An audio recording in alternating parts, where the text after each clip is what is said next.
ఇంతకు ముందు ఈయన ఏం చేశాడంట? లోకానుసారంగా నడిచాడు, లోకానికి ఇష్టముగా నడిచాడు, లోకాన్ని ప్రేమించి నడిచాడు.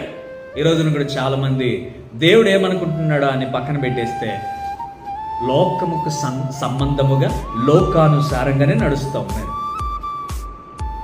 ఒక ఫ్రెండ్ ఏమనుకుంటున్నాడు అని చెప్పి ఆ ఫ్రెండ్కి ఇష్టానుసారంగా జీవిస్తారు. కానీ దేవుడు నా గురించి ఏమనుకుంటున్నాడో అని మాత్రం దేవుని గురించి మనం ఆలోచన చేయాలి.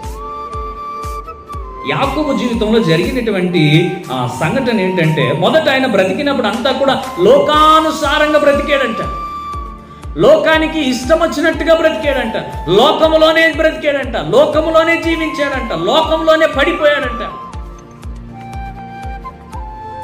ఇక్కడ క్లియర్గా మనం చూస్తే దేవుని తెలుసుకున్న తర్వాత ఆయన ఏం చేశాడంట? ఇప్పుడు దేవునికి దగ్గరగా నడిచి లోకాన్ని విడిచిపెట్టాడంట.